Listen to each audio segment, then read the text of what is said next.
Hello friends, आपने YouTube channel जीत maths classes में आपका हार्दिक स्वागत है। तो हमने जो 11.2 एक्सरसाइज सिमिलरिटी चल रही थी 10th क्लास के लिए, उसमें से 5th क्वेश्चन तो इसके कंप्लीट कर लिए थे हमने। आज हम नेक्स्ट क्वेश्चन 6 की बात कर रहे हैं।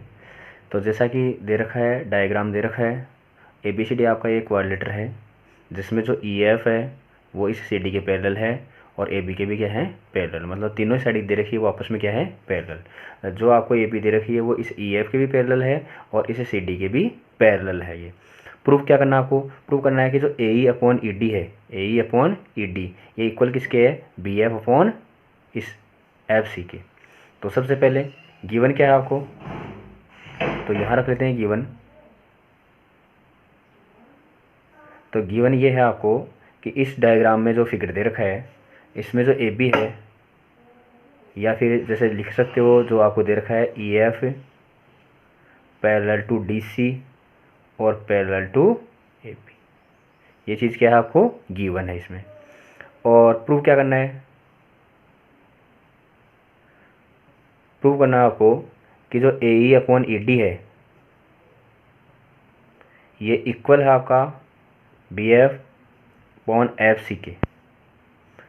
तो इसको प्रूव करने के लिए हमें कुछ कंस्ट्रक्शन करनी होगी, और कंस्ट्रक्शन क्या करनी होगी कि जो थेल्स थ्योरम है उसी का जो एप्लीकेशन है ये चीज़ें।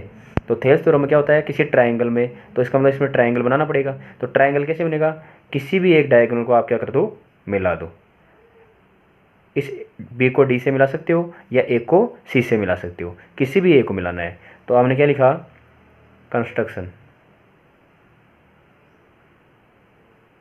रचना की यहाँ पे। ये कंस्ट्रक्शन में आपने क्या किया कि जॉइन B टू D, आपने क्या कर दिया, पॉइंट B को इस D से मिला दिया। अब करते हैं इसकी उत्पत्ति, प्रूफ।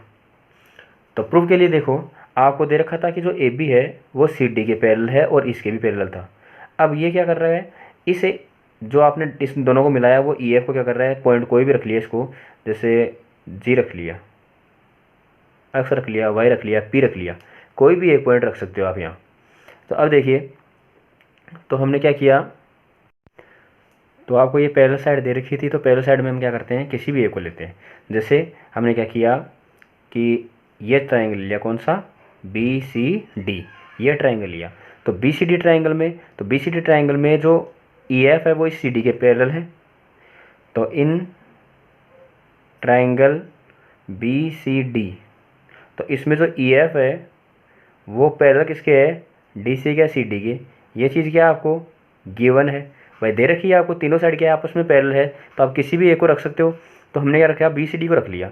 तो यहाँ से ये हो गया आपका, और अगर ये EF इसके पैरेलल है तो आप ये भी तो लिख सकते हो कि जो GF है वो भी तो पैरेलल किसकी हो जाएगी, CD के या DC की हो जाएगी। अब यहाँ से रिजल्ट क्या आया, तो रिजल्ट है आपका बाई BPT, जो आपकी थेल्स थ्योरम है वो।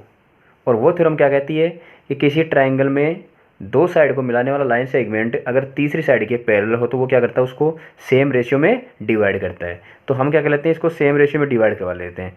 तो सेम रेशियो का मतलब क्या हो जाएगा आपका, सेम रेशियो का मतलब यहाँ से हो गया कि जो आपका BG अपॉन GD है,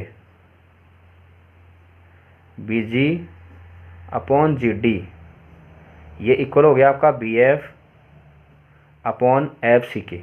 ये हो गया आपकी इक्वेशन नंबर फर्स्ट। अब आगे इसी प्रकार से बात करें, सिमिलरली इन ट्राइंगल AB और D, इस ट्राइंगल ABD में भाई अगर ये साइड इसके पैरेलल है तो ये भी क्या रहेगी, इसके पैरेलल, तो ये भी क्या करेगा, इसको सेम रेशियो में डिवाइड करेगा। तो इसका मतलब आप इसको भी लिख सकते हो कि जो EG है वो पैरेलल किसके हो जाएगा, आपका AB के। भाई EF है वो पैरेलल दे रखा है AB के, तो अगर ये पैरेलल है तो इसका जो टुकड़ा होगा वो भी तो क्या होगा, इसके पैरेलल ही होगा। तो ये साइड भी इसके क्या हो जाएगी, पैरेलल हो जाएगी। अब तो अगर ये इसके पैरेलल है तो वही सेम BPT से, तो बाई BPT, BPT का मतलब बेसिक प्रोपोर्शनलिटी थ्योरम, आधारभूत आनुपातिक प्रमेय। या इसको थेल्स पर में भी बोल सकते हो, और अदरवाइज यहाँ अगर इसका स्टेटमेंट लिखते हो तो और भी अच्छी बात है। तो आगे ये बीपीटी थ्योरम से क्या लिख सकते हो, आप इसको भी लिख सकते हो कि जो बीजी अपॉन जीडी है, भाई बीपीटी के थ्योरम का स्टेटमेंट यही तो था, किसी ट्राइंगल में दो साइड को मिलाने वाला लाइन सेगमेंट तीसरी साइड के क्या हो, पैरेलल हो, तो वो उसको क्या करता है, सेम रेशियो में। तो रेशियो कौन सा हो गया, बीजी और जीडी। इस साइड का तो ये आ गया रेशियो, और इस साइड का क्या हो गया, ए और डी। ये क्या रहेगा, इक्वल रहेगा आपस में। तो यहाँ से आएगा आपका ए अपॉन ई डी। ये हो गया आपकी इक्वेशन नंबर सेकेंड। अब फ्रॉम फर्स्ट और सेकंड, इक्वेशन नंबर फर्स्ट और सेकंड से देखिए, ये हो गया आपका बीजी अपॉन जी डी और ये हो गया आपका बीजी अपॉन जी डी। एक साइड इनकी क्या हो गई, इक्वल हो गई, मतलब एल एच साइड क्या है इसकी, इक्वल है। तो आर एच जो साइड होगी वो भी क्या हो जाएगी, आपस में इक्वल हो जाएगी। तो आप लिख सकते हो कि फ्रॉम फर्स्ट एंड सेकंड, पहले और दूसरे समीकरण से क्या हो जाएगा कि अगर इनकी एल एच साइड इक्वल है तो आर एच भी क्या हो जाएगी, इक्वल। तो यहाँ बच जाएगा आपका ए अपॉन ई डी, और इस साइड में बच जाएगा आपका B F upon F C. और यही क्या करना था भाई, हमें प्रूफ करना था। तो ये हो गया आपका hence proved, H P, Hindustan Petroleum नहीं, हैंस प्रूव्ड कि जो हमें प्रूफ करना था वो हमने प्रूफ कर लिया। अब बात करते हैं क्वेश्चन नंबर 7 की। क्वेश्चन नंबर 7 में दे रखा है, इसमें डायग्राम नहीं दे रखा भाई। पहले वाले में क्या कर रखे थे, मजे कर रखे थे एग्जामिनर ने। अब की बार डायग्राम नहीं दे रखा, तो हम क्या करेंगे, सबसे पहले डायग्राम बनाएंगे इसका। बिल्कुल ईजी है।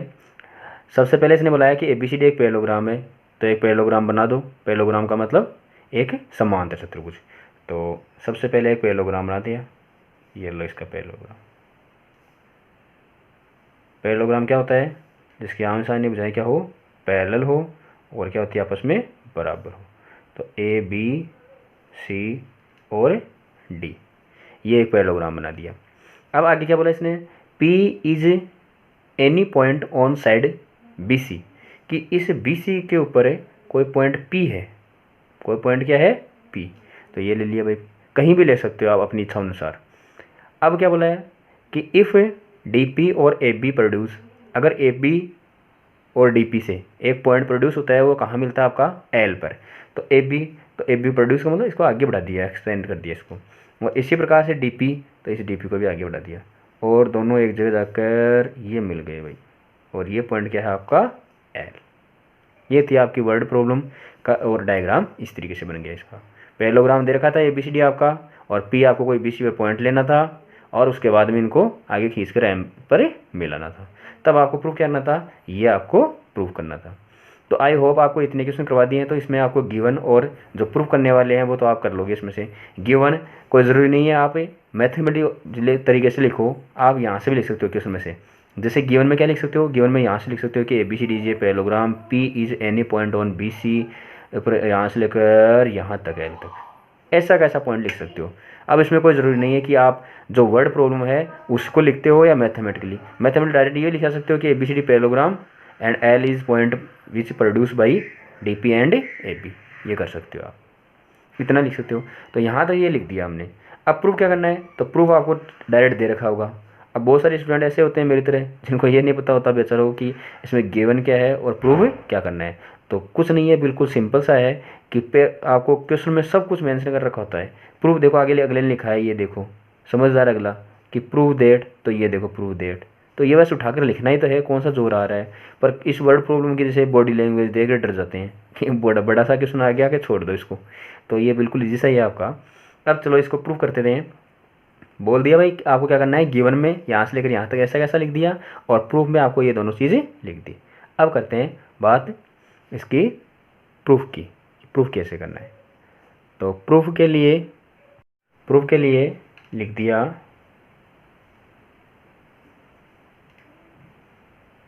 ये लो। तो सबसे पहले आपको क्या प्रूव करना है, DP और PL। तो ये तो रहा भाई DP और ये रहा आपका PL, और CD, तो CD ये रहा, BL ये रहा BL। तो इसका मतलब देखो, अगर इसको प्रूव करना है उसको ध्यान से देखोगे तो आपके पास में क्या है, इस ट्रायंगल में से ले जा रही है। कौन से ट्रायंगल में से, ALD में से। अब ALD में से क्या बोला है इसने, ALD में से ये रहा आपका ALD, ये तो बोला इसने DP और PL। तो इसका मतलब ये जो साइड है सेम रेशियो हो गया। तो इस साइड की क्या दिखाना हमें, पैरेलल। तो आपको दे रखा है कि जो ए बी सी डी है, A B C D is a parallelogram parallelogram है ना।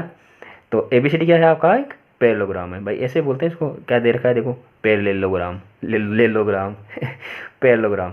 तो ये हो गया आपका ए बी सी डी एक पैरेललोग्राम है आपका। तो हमें पता है कि पैरेललोग्राम की अपोजिट साइड इक्वल भी होती है और क्या होती है, पैरेलल भी होती है। तो यहाँ से रिजल्ट ये आया कि जो ए डी है वो क्या हो जाएगी, बी सी के पैरेलल। और इसको आप ऐसे बोल सकते हो कि जो ए डी है वो पैरेलल किसके है, बी पी के। तो बाई थेल्स थ्योरम या बीपीटी क्या कहती है, बीपीटी, बीपीटी कहती है कि भाई अगर अगर आपको किसी ट्रायंगल में दो साइड को मिलाने वाला लाइन सेगमेंट तीसरे साइड के पैरेलल है तो वो सेम रेशियो में क्या करेगा, उसको डिवाइड करेगा। तो डिवाइड का मतलब यहाँ से रिजल्ट क्या निकलेगा आपका कि D P upon P L equal to A B upon B L, यही तो आएगा भाई। ये हो गया आपका D P upon P L और इक्वल में हो गया A B upon B L, ये आ गया। अब हमें देखो भाई बी एल प्रूफ नहीं करना है, यहाँ क्या करना है, सी डी करना है। तो हमें पता है कि पैरेललोग्राम की अपोजिट साइड, आपको प्रॉपर्टी पता है पैरेललोग्राम की अपोजिट साइड इक्वल भी होती है और क्या होती है, पैरेलल भी होती है। इसका मतलब डीपी को तो डीपी लिख दिया भाई, जिनकी ज़रूरत है उनको तो हटाओ मत, उसको तो ऐसा कैसा रख ही दो। और इक्वल में इसको मैंने इक्वेशन नंबर क्या डाल दी, फर्स्ट डाल दिया। और ए बी की जगह क्या लिख सकता हूँ मैं, सी डी लिख सकता हूँ या डी सी लिख सकता हूँ। क्यों लिख सकता हूँ, क्योंकि पैरेललोग्राम की अपोजिट साइड क्या होती है, इक्वल। तो ये जो साइड रहेगी वो इस साइड क्या रहेगी, इक्वल रहेगी और पैरेलल भी रहेगी। इसका मतलब ये ए बी है, उसकी जगह मैं क्या लिख सकता हूँ, डी सी। तो ये रख दिया डी सी। ये हो गया आपकी इक्वेशन नंबर सेकंड दे सकते हो, या फिर ये आपका सेकंड वाला प्रूफ हो गया भाई, फर्स्ट वाला सॉरी, ये आपका फर्स्ट वाला प्रूफ हो गया कि D P upon P L equal to D C upon B L. तो D P upon P L equal to D C upon B L, ये आ गया आपका फर्स्ट वाला प्रूफ हो गया। अब देखो सेकंड वाले प्रूफ करते हैं इसको। तो सेकंड वाले में क्या दे रखा है, सेकंड वाले के लिए इसने कहा है कि D L upon D P और A L upon D C. तो D L upon D P, तो यहाँ से देखो डी एल, ये रहा डी एल, तो इसका मतलब क्या है, D L upon D P. तो ये बात किसकी कर रहा है, पूरे पार्ट की और छोटे वाले पार्ट की। तो मैंने आपको बताया था जब थेल्स थ्योरम बताया था कि अगर पूरा पार्ट चाहिए हमें तो हम क्या करेंगे, प्लस से 1 करेंगे। तो इसका मतलब देखो आप इक्वेशन नंबर फर्स्ट को ले लो, यहाँ से इक्वेशन नंबर फर्स्ट को ले लो। तो इक्वेशन नंबर, अब यहाँ भी देखो क्या चाहिए आपको, ए एल चाहिए। तो ये रहा आपका ए एल, तो आपके पास में ए एल की जगह तो है ही का आपका बी एल रहा और ए बी रहा आपका, तो पूरा पार्ट हम मिल जाएगा। तो फ्रॉम फर्स्ट, ये आपका जो आपने फर्स्ट वाला प्रूफ किया था उसी से हो जाएगा, फ्रॉम फर्स्ट, मतलब इक्वेशन फर्स्ट भी लिख सकते हो आप। अब फर्स्ट से क्या है कि आपने प्रूव कर लिया कि D P upon P L ये इक्वल है A B upon B L, इसके इक्वल है। ये हमने प्रूव कर लिया यहाँ से कि D P upon P L equal to क्या हो गया आपका, A B upon B L. अब हमें क्या चाहिए, पूरा पार्ट चाहिए भाई, डी एल क्या चाहिए आपका, पूरा पार्ट है। अब और क्या चाहिए, डी पी चाहिए। तो मैंने आपको बताया था कि जिसकी आपको ज़रूरत है, रिक्वायरमेंट है, उसको क्या रखेंगे हम, नीचे रखेंगे। इसका मतलब हम क्या करेंगे, उसको उल्टा पुल्टा कर देंगे। इसके टांग पोंछ ऊपर कर दो और पैरों को नीचे कर दो, नीचे होते हैं बी एल और ए बी क्या हो जाएगा आपका नीचे, ये हो गया। अब क्या करो, देखो पी एल डी पी। अब मैंने कहा कि आपको डी एल मतलब पूरा पार्ट चाहिए, तो पूरा पार्ट चाहिए तो हम क्या करेंगे, दोनों साइड में 1 1 ऐड कर देंगे। तो 1 1 ऐड कर दो भाई, +1 और बी एल इसमें भी क्या कर दिया, +1। अब क्या करेंगे, यहाँ से डी पी लेंगे हम एलसीएम। तो ये हो गया आपका डी पी, एक 1 टाइम गया और इसको पी एल से मल्टीप्लाई कर देते, पी एल प्लस ये डिवाइड में कुछ नहीं तो 1 हो गया। ऐसे मान लो कि वो नीचे कितना हो गया आपका 1, डी पी टाइम और डी पी को 1 से मल्टीप्लाई कराओ तो डी पी, ये भी टेबल हो गई है ए बी 1 जा ए बी। तो ये देखो इसको डिवाइड करवाया ए बी टाइम और ए बी को 1 से मल्टीप्लाई करा तो ए बी। अब देखो P L plus D P, तो ये रहा आपका क्या, पी एल और ये रहा आपका डी पी। तो डी पी और पी एल ऐड करते क्या बन गया आपका, डी एल बन गया। तो इस ऊपर वाले को आप क्या लिख सकते हो, डी एल लिख सकते हो, और इसको क्या लिख सकते हो, डी पी लिख सकते हो। इसी प्रकार से बाबूलाल को मतलब बी एल और ए बी, तो इसको क्या लिख सकते हो, ए एल लिख सकते हो। और ये नहीं अपॉन में कितना है, ए बी। अब यहाँ से देखो आपको प्रूफ क्या करना है, प्रूफ है D L upon D P, तो ये लो भाई D L upon D P. और आगे क्या है, A L upon D C. तो ए एल तो लेकिन ए बी नहीं है भाई, ए बी की जगह क्या है आपका सी डी है। तो अब ने क्या लिख दिया, डी एल को डी एल लिख दिया और डी पी को डी पी लिख दिया। ए एल को ए एल लिख दिया और ए बी की जगह क्या लिख सकते हो, डी सी। क्यों लिख सकते हो, क्योंकि हमें प्रूव करना है। सर आप तो कहीं से भी लेकर आ जाते हो ऐसा नहीं है, क्योंकि हमें पता है पैरेललोग्राम की अपोजिट साइड क्या होती है, इक्वल होती है। पैरेललोग्राम की अपोजिट साइड क्या होती है, आपस में इक्वल होती है। इसका मतलब जो ए बी था, ये रहा आपका ए बी, वो किसके इक्वल हो जाएगा, डी। तो ये हो गया आपका ए बी और इस ए बी की जगह लिख दिया हमने डी सी, तो ये आ गया आपका डी सी। तो ये हो गया आपका सेकंड वाला भाई, ये दोनों चीज़ हमने प्रूफ कर ली। बिल्कुल सिंपल सा था, डायग्राम नहीं दे रखा है तो भी घबराने की ज़रूरत नहीं है। क्वेश्चन को एक बार नहीं 2 बार पढ़ो आराम से, क्वेश्चन में सब कुछ दे रखा होता है आपको क्या करना है क्या नहीं करना। अरे नहीं लगे होते क्या, जब आपको कहीं जाना हो और ऐसे संकेत लगे हो भाई हाँ ये रास्ता इस साइड में जाएगा, ये रास्ता यहाँ जाएगा, तो आपको बिल्कुल ईजी आप चला सकते हो आप आराम से। एक तरीके से ये देख लो आपका वही तो है लोकेशन है एक तरीके से, बस फ़ोन में चालू की तुमने और ये भाई हाँ बस पहुँच गए। तो सेम तो है कि क्वेश्चन में आपको सब कुछ दे रखा होता है, आपको तो वैसे वैसे चलना ही तो है। बिल्कुल सिंपल सा था। तो आज के लिए इतना ही करेंगे, बाकी जो 3 क्वेश्चन और बच गए इस चैप्टर के एक्सरसाइज के सॉरी, और वो हम नेक्स्ट वीडियो में कर लेंगे। Thank you, have a nice day. हाँ एक बात और बता रहा था मैं कि भाई थोड़ी सी प्रॉब्लम होती है कि दिखाई नहीं देता, तो अपने वीडियो जो क्वालिटी है उसको बढ़ाया करो। जो आप जैसे वीडियो चलाते हो यूट्यूब पर तो उसमें 3 डॉट होते हैं साइड में, तो उस 3 डॉट पर जाओगे तो वहाँ वीडियो क्वालिटी से दे रखा होगा वीडियो क्वालिटी, तो आप उसको 144 की जगह 240 या 360 पर देखा करो, आराम से दिखाई देगा ये। वैसे मैं एस्टीमेट डालता हूँ इसको। Thank you, have a nice day.